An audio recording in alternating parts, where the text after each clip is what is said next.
She said, "It was just a dance." Until the recording from the party revealed the truth. I wasn't supposed to be at that gala. Not technically. Emma had told me it was a work-heavy event. "Just a fundraiser," she said, brushing it off with a wave of her hand. "Wine, donors, boring art speeches. You wouldn't enjoy it." She smiled as she said it, standing in front of the hallway mirror, fixing an earring I'd never seen before. It matched a necklace that wasn't new, but she never wore it around me. Then came the dress. Tight, elegant, pitch black. Something between tasteful and dangerous. Not the kind of thing she used to wear to these events. Not when I used to go with her. "You look amazing," I told her. She smiled, but it was absent.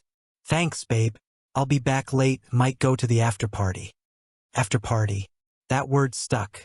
It hadn't been part of the original plan. But I didn't press her. Over the past 6 months, pressing Emma led nowhere good. She'd either laugh it off or act wounded. Lately, I'd learned to stop asking too many questions. It was sometime after 3 a.m. when the text came. "Still at the after party. Might crash with Liz. Don't wait up 2 hearts." I stared at it. Just stared. The wording wasn't odd. Emma was always playful over text. But something about it felt over-curated. Like it was designed to keep me calm. I read it again over and over until the words blurred. Emma had been going out more lately. Friday nights especially. Always client meetings or last-minute briefings. She'd started wearing new perfumes. High-end brands she kept in her car or purse but never at home. Dresses I hadn't seen before. Shoes that didn't match the person I shared breakfast with. And her phone, God, it never left her side. New passcode. Always face down. And if I ever got close when she was texting, she tilted the screen away like I was a stranger on a train. But I still gave her the benefit of the doubt. That night, I told myself she was just tired, just dancing, just whatever I needed to believe to fall asleep on the couch. The next day, I ended up at a post-gala brunch at her firm's office. Emma wasn't there. Tired, according to her text. But Dylan was. We weren't close, but I knew him. Polished, reserved. The kind of guy who wore cufflinks on casual Fridays and said things like, touch base unironically. A little too smooth, honestly. We crossed paths at the coffee table. He picked up a croissant, then looked at me like he had something on his mind. "Hey," he said casually. "Emma dropped this last night." He reached into his jacket and handed me a small black stud earring. I recognized it instantly. She, might not know she lost it. It slipped out of her clutch. A couple things fell. I waited. He added, almost too nonchalantly. "Looked like a hotel keycard and one of those wristbands. Sweet access." Then, as if catching himself, he smiled. "Anyway, just thought I'd pass it along." My mouth went dry. I wanted to ask him 1,000 things. Why he had her earring. Why he remembered what fell out of her clutch. Why he was the one picking up her stuff and not Liz, the coworker she claimed to have spent the night with. But I didn't say a word. I just took the earring and nodded. "Thanks," I muttered, already backing away. That afternoon, when I asked Emma about it, carefully, so carefully, she laughed. "Oh my God, seriously?" she said, brushing her hair behind her ear, the other earring missing now. It was a wristband from the gala's after-party. The hotel hosted it upstairs. Everyone got one. "And the keycard?" "For the suite we were all in," she replied breezily. "Dylan booked it for the team so we could change and hang out after." "Chill, babe. It wasn't a big deal." Her voice was so light, so practiced, that I almost believed her. But then I remembered something small, something sharp. The weekend before, I'd seen a charge on our shared card. Drinks and a bar tab at Skyline Lounge, downtown. Same building as the hotel she mentioned. I asked her then, and she said she'd grab drinks with Liz and some coworkers after work. But she never said anything about a suite. That was the moment my stomach started to turn. Because I realized I'd been here before. Not literally, but emotionally. That slow burn of doubt that starts in the back of your mind and creeps forward until it's sitting behind your eyes, watching everything with suspicion. The new perfume she only wore out. The work trips with no calendar invites. The cash withdrawals near hotels that didn't make sense. The photos she posted, sunsets, cocktails, dresses, but never with me. It was like I'd been cropped out of her life on purpose. I started paying attention in ways I hadn't before. When she'd leave the room to take a call. When she'd come home with makeup slightly smudged but still dressed like she had just arrived. Not returned. And then, the most confusing part, the affection. Emma started overcompensating. Dinners cooked on weekdays. Surprise wine nights. Gifts I hadn't asked for. S*X that felt more like performance than passion. Words like, baby, and I love you, dropped at odd moments. After an argument, or just before she'd head out for another client dinner. It wasn't warmth. It was camouflage. And deep down, I knew. The only thing I didn't have was proof. Not yet. I became methodical. I started checking our shared calendar backups, finding gaps where events had once been. I cross-referenced rideshare receipts from her phone. She'd left the app logged in on the iPad once, months ago. Lyft rides that ended near hotels she swore she'd never been to. Bar tabs listed under her name, always 2 drinks, always late at night. I even checked the metadata on her cloud photos when I had access. Most were scrubbed. Some weren't. One was taken at Lake Travis, timestamped 1:13 p.m. On a Friday she claimed to be in meetings. In it, she was holding a wine glass. And in the reflection of her sunglasses, I saw a man sitting beside her. Too blurry to be sure. But my gut told me it was Dylan. It wasn't just a gut feeling anymore. It was becoming a pattern. Still, I didn't confront her. Not yet. I needed more than suspicion. I needed something undeniable. Something she couldn't talk her way around. And the universe delivered it. The universe delivered it in the form of a parking garage. It was a Thursday night. Clear sky. Warm air. One of those early summer evenings that makes Austin feel like it's flirting with you.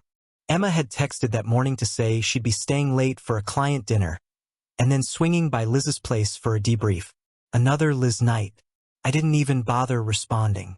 Instead, I finished my dinner alone and went out for a walk, my thoughts circling like vultures. I didn't plan to follow her. Not at first. But something pulled at me, some need to see, to know. It was past 10 when I got in my car and started driving. I didn't even enter an address. I just headed downtown, half hoping I'd be proven wrong. That's when I saw it. Dylan's car. A graphite Lexus with a vanity plate that read Strategy. Parked near the private elevator entrance of the Skyline Hotel. The same hotel from the after-party. The same hotel from the ride receipts. The same hotel from the blurry sunglasses reflection at Lake Travis. I pulled into a spot across the street and waited. 2 minutes. 5. Then the elevator dinged and they emerged. Emma and Dylan. She was laughing. Not that polite chuckle she gave me when I told a joke, but the full-bodied kind, head tilted back, lips parted, the kind of laugh that was once reserved for me. Her hand rested lightly on his arm. They were walking close, too close for coworkers at 10:30 on a weeknight. He said something, and she playfully nudged his shoulder. Then they stopped at the elevator door. She looked up at him and smiled, and he tucked a strand of her hair behind her ear like it was the most natural thing in the world. Then came the kiss. Not quick, not unsure. It was practiced. Mate. Familiar. She had kissed me that exact way 100 times. I knew every nuance of it. They stepped into the elevator together. Dylan held up a white plastic card, identical to the one I'd seen fall from Emma's clutch, and swiped it against the scanner. The door slid shut and they vanished. I sat in the car, hands clenched around the steering wheel, heart hammering so hard I could hear it in my ears. The truth was no longer hiding in shadows. It had stepped into fluorescent light and kissed my wife goodnight. I drove home on autopilot, the city blurring past. My hands trembled on the wheel. I kept replaying her stories, Liz, the late meetings, the perfume. How many nights had she told me she was working late, while she was wrapped in hotel sheets with him? And still, I didn't confront her. Because rage wasn't what I felt. What I felt was clarity. And in that clarity, I made a choice. I wouldn't yell. I wouldn't scream. I wouldn't throw accusations or beg for answers. I would do what Emma hadn't. I'd be smart, deliberate, honest. The next morning, she came home just before sunrise. I was already dressed and sipping coffee. She looked surprised to see me up. "Hey," she said, trying to sound casual. "Didn't think you'd be awake." I smiled. "Couldn't sleep." She kissed my cheek. I wondered if she'd brushed her teeth. I wondered if Dylan's cologne was still on her skin. She poured herself coffee and started talking about how the client dinner went on forever, how Liz was having issues with some guy, how they stayed up talking, and how next week was going to be hell with budget meetings. I just nodded. And that was the last time I pretended to believe her. The next few weeks, I became someone else. Not a husband. Not exactly. More like an investigator. I started with her phone. I never touched it directly, I knew better. Instead, I accessed old backups, cloud metadata, and synced devices she'd forgotten were still linked. She had an iPad that stayed in the back of our closet. From there, I could see enough. Photos she didn't think were stored. Texts she didn't think I'd read. First, it was tame. Messages with Dylan about project timelines, coffee runs, Zoom links. But then it changed. The tone shifted. Suddenly there were emojis, then private jokes, then plans. "Can't wait to be in that lake house with you again, blue heart. Wanna sneak away during the gala this time? Smiling face with horns. Still thinking about the fireplace night. Your trouble." Photos followed. Her in a hotel robe, glass of red wine in hand, grinning. Him shirtless behind her in the mirror's reflection. One of them on a balcony, overlooking the lake, their faces close together. Another on a patio somewhere, Dylan feeding her something off a fork. Every image was time-stamped, every message geolocated. I compiled them all, dated them, organized them. Then came the receipts. Emma had long stopped using our joint card for her nights out, but she wasn't as careful as she thought. Rideshare receipts in her name popped up with drop-offs at the Skyline, the lake house, even a restaurant in Dripping Springs. On a weekend she said she was at a yoga retreat. She hadn't gone to yoga since 2022. I even tracked her ATM withdrawals. She'd started pulling out cash near hotels. Small amounts spaced out, always on Fridays. I cross-checked them against bar receipts she'd once snapped pics of for work reimbursements. Dylan's signature was on 2 of them. Emma wasn't just cheating. She was building a second life. And somehow, she thought I'd never notice. At home, she amped up the show. She'd surprise me with homemade risotto, pour me wine, compliment my haircut. Little things she hadn't done in years. Her touches were soft. Her voice syrupy. Sometimes she'd hold my face in her hands and whisper, "You're everything to me." I'd nod, smile. Then later, I'd open a file marked Gala __ footage, MP4-inch, and watch her dancing with Dylan on a rooftop, his hands on her waist, their bodies close, swaying under string lights. It had been passed to me anonymously. Someone from her firm, I assumed. No note, just a Dropbox link in an email titled, "You deserve the truth." And there it was, the lie in 1080p. Emma and Dylan weren't just dancing. They were together, in full view of colleagues. The kind of touch that only exists when 2 people have already crossed the line and stopped caring who sees it. The kiss came near the end of the clip. Quick, int asterisk mate. Familiar. It was the same kiss from the parking garage. And still, when I asked about that night a week later, she shrugged it off. It was a gala. Everyone was dancing. That was the moment I knew I was done. Not broken, just done. I didn't scream. I didn't cry. I didn't throw the wine glass or rip down wedding photos. Instead, I found a small 1-bedroom apartment across the city. Quiet street. 3rd floor. No shared walls. I packed while Emma was at work, taking only what was mine. Laptop, clothes, a few books. The coffee mug she bought me on our 3rd anniversary that read, "Forever-ish," which felt a little too ironic now. Then I printed everything. Photos, logs, receipts, messages. The video, I delivered 2 copies. One to a compliance contact at her firm, the other to my lawyer. When Emma came home that night, the house was clean. My closet empty. A note on the kitchen counter read, "You already told the story. I just collected the evidence. M." I blocked her number. I didn't need an apology. The truth had said enough. I thought the silence would be jarring, that I'd move into the apartment and sit alone in the quiet, haunted by everything I'd left behind. But it wasn't like that at all. The silence wasn't loud, it was clean. A kind of stillness I hadn't felt in years. No forced laughter. No tiptoeing around truths neither of us wanted to say out loud. No theater of affection stretched thin over a secret life. I didn't realize how much noise Emma brought into our home until I was out of it. She texted first. "Emma, where are you? What's going on?" Then, "Emma, Mark, what is all this?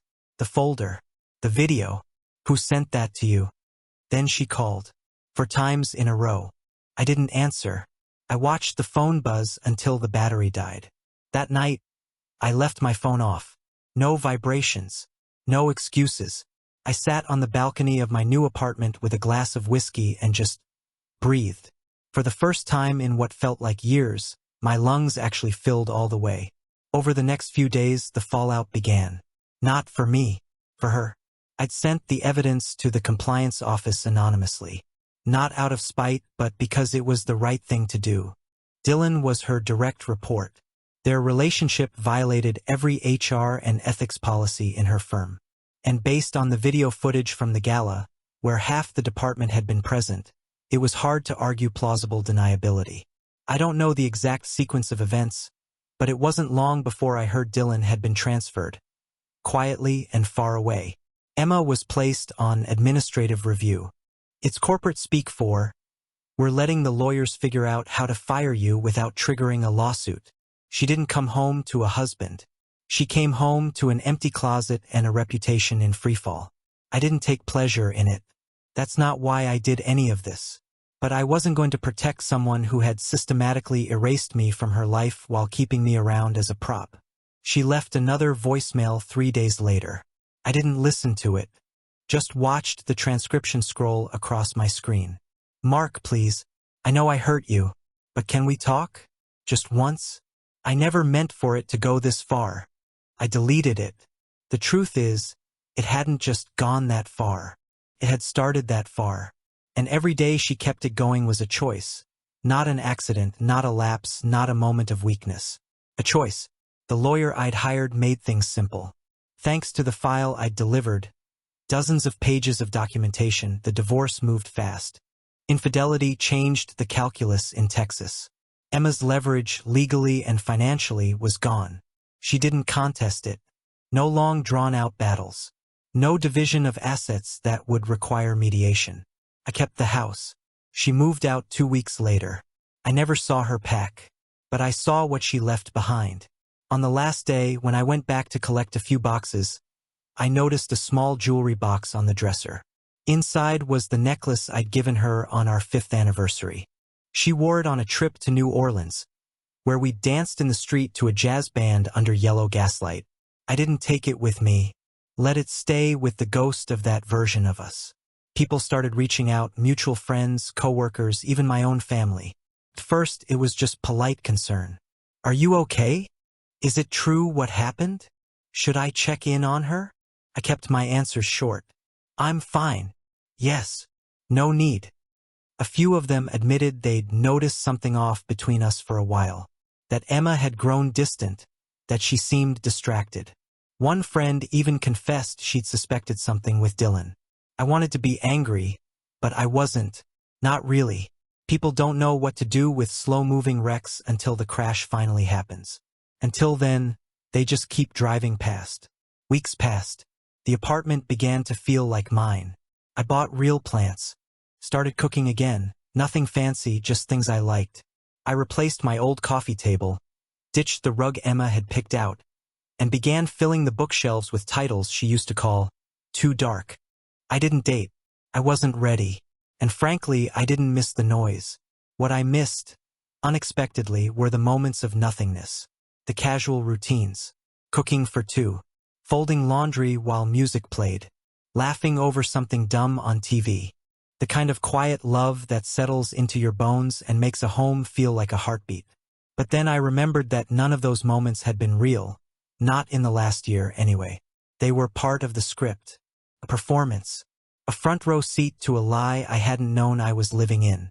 It helped to remember that. I saw Emma once months later.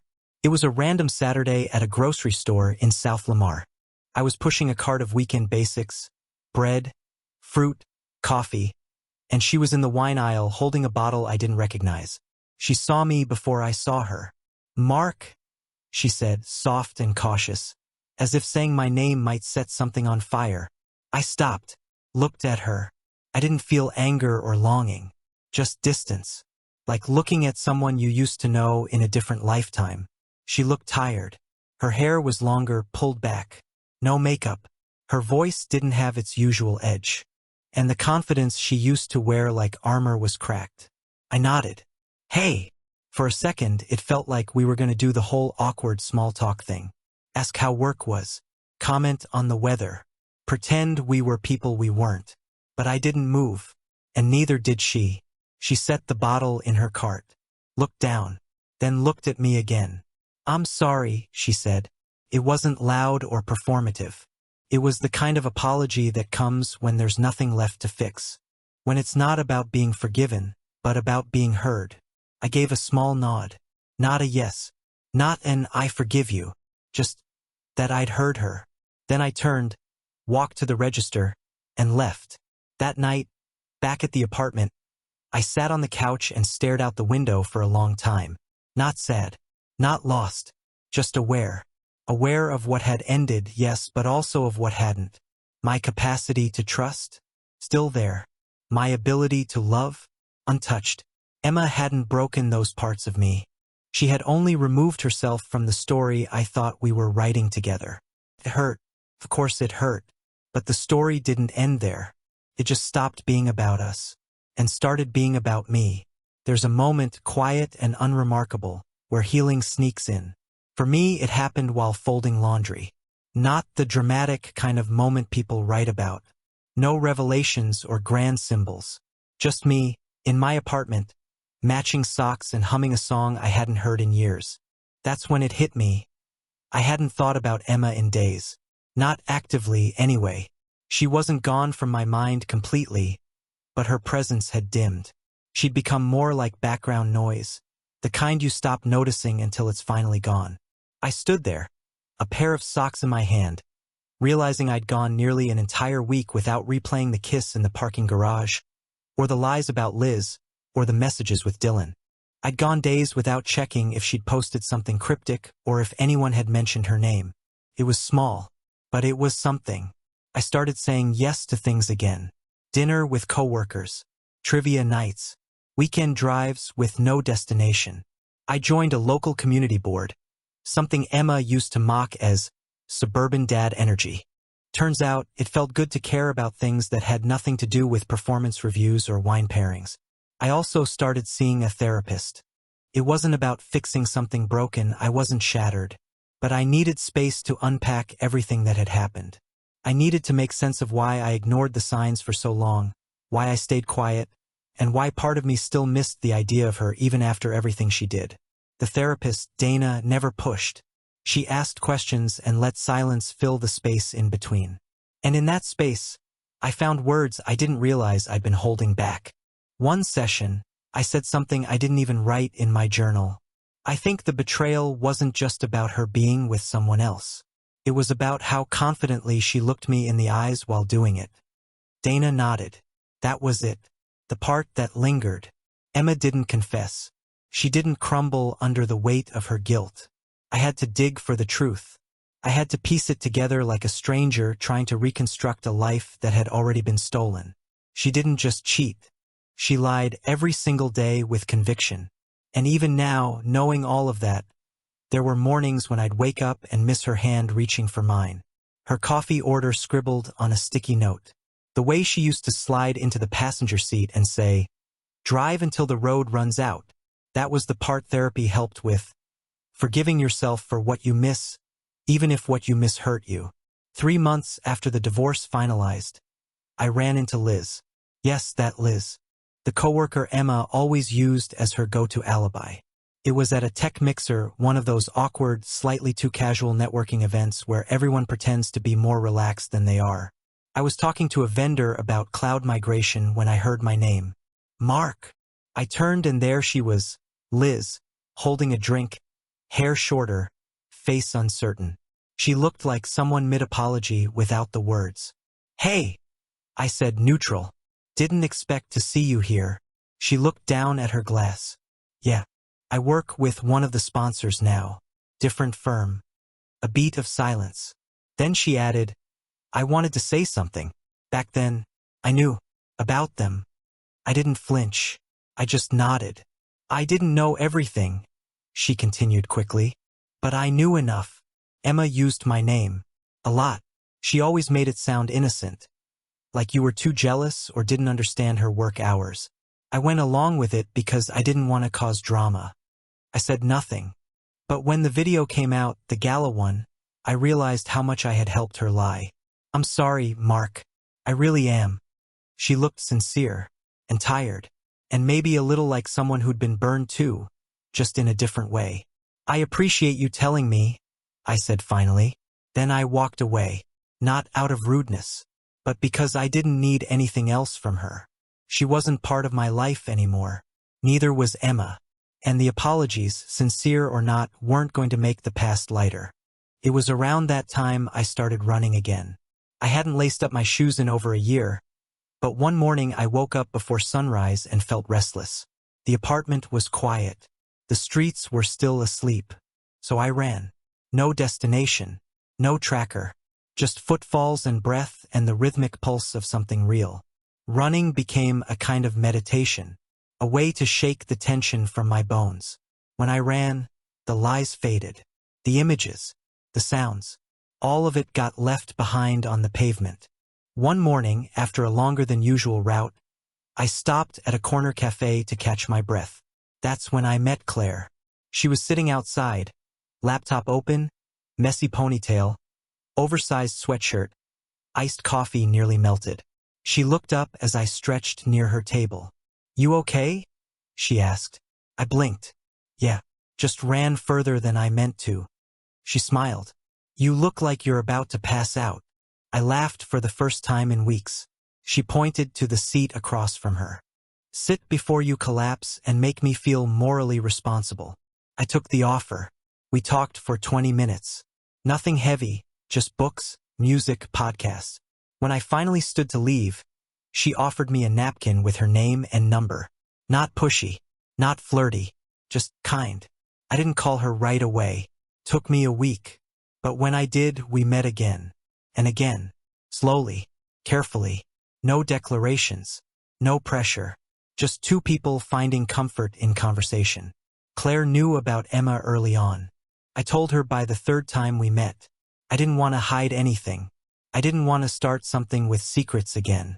To my surprise, she didn't pull away. She just said, that must have been hard, and left the space open.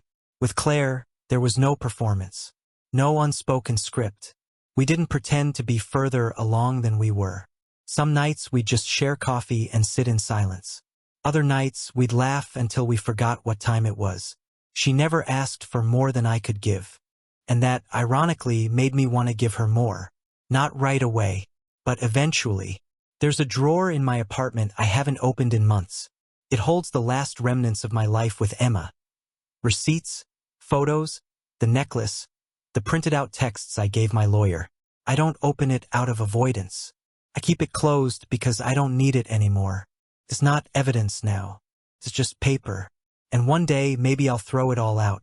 But for now I like knowing it's there. Not as proof of what she did, but as proof that I survived it.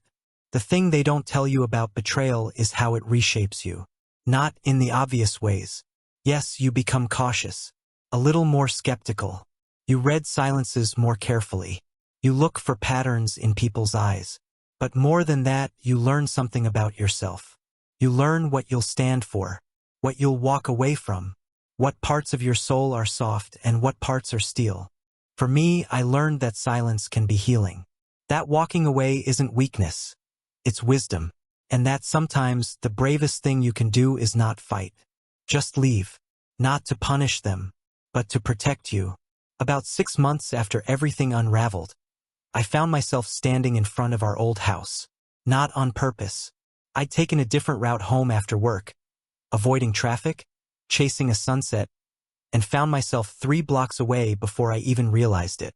The turn was muscle memory. Before I could think, I was pulling over across the street. The porch light was off. The curtains were drawn. A different car sat in the driveway now, newer, cleaner, not Emma's. For a brief moment I wondered who lived there. If they could feel the weight of what that place used to hold. Probably not. To them it was just a house. 4 walls and a mortgage. But for me it was a before and after. A container of memories that used to feel like home. Now it was just a shape against the sky, familiar but hollow. I didn't get out of the car. Just sat there with the engine idling, window cracked, letting the early autumn breeze cut through. I wasn't sad. I wasn't angry. I didn't feel much at all, and that surprised me. That used to be the house where I planned our future. Where I imagined kids, holidays, retirement, all of it. But it turns out, none of that mattered if the person inside was already halfway out the door. I drove away before the streetlights came on. Didn't look back. Claire never pushed me to talk about Emma, but she didn't avoid her either. She understood the shape of silence, how sometimes it meant healing, and other times it meant hiding.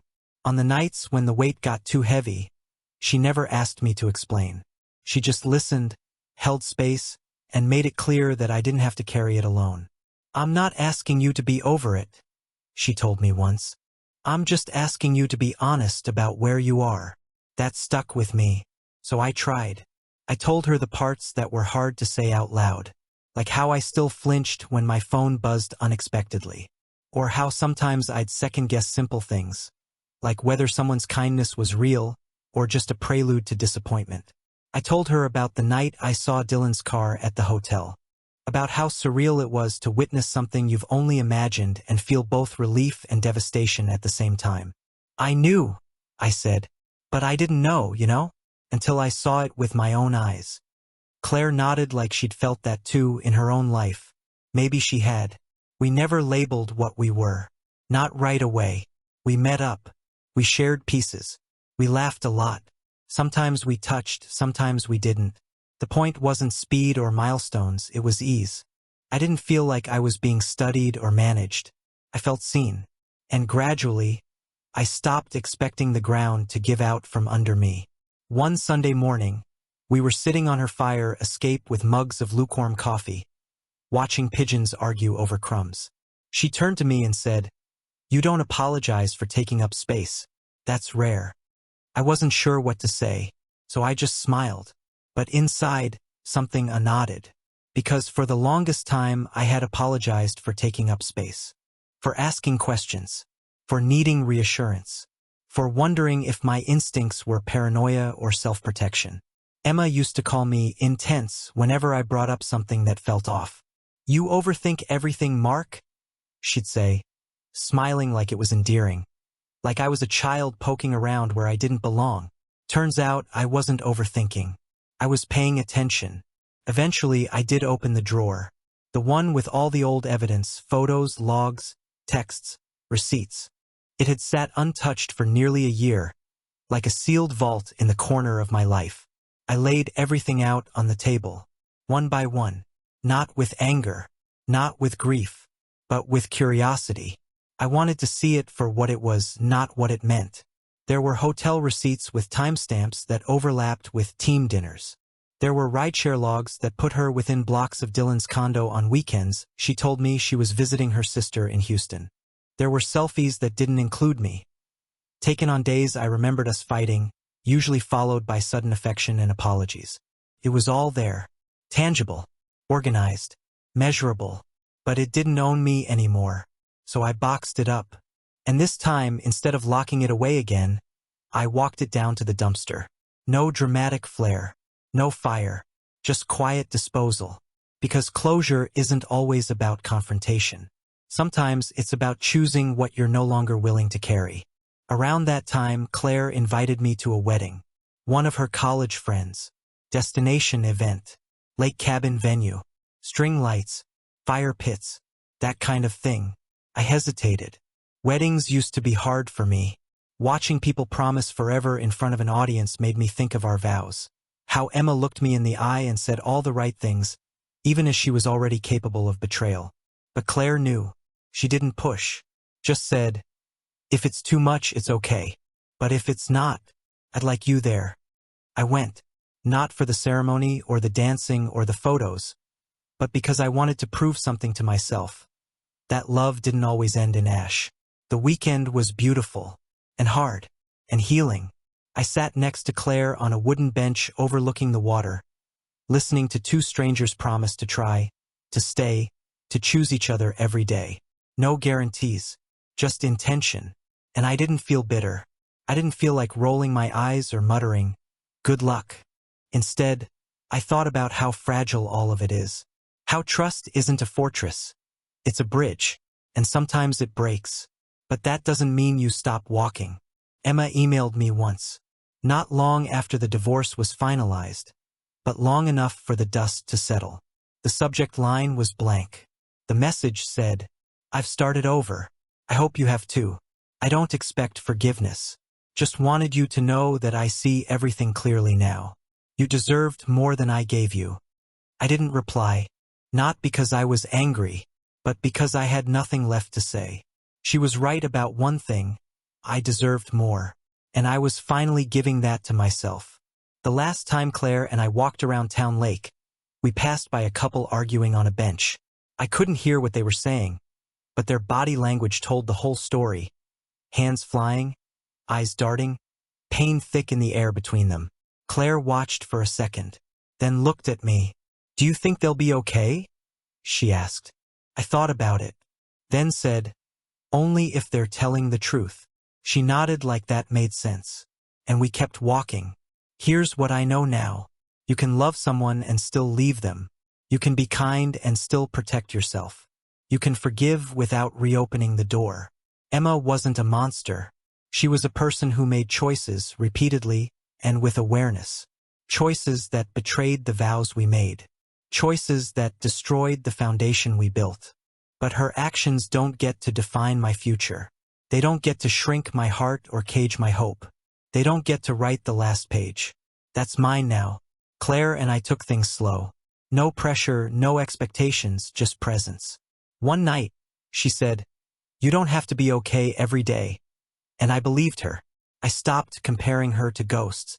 I started trusting again, not blindly, but bravely. I wasn't healed, not completely, but I was no longer bleeding. We weren't perfect, but we were honest.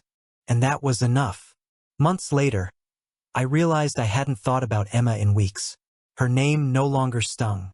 Her betrayal no longer echoed. I'd let it go truly. Claire wasn't my rebound. She was my reminder that love can return without pain, that trust, once shattered, can be rebuilt with care. I survived the storm. Now I walk in light, not searching for closure, just living with peace.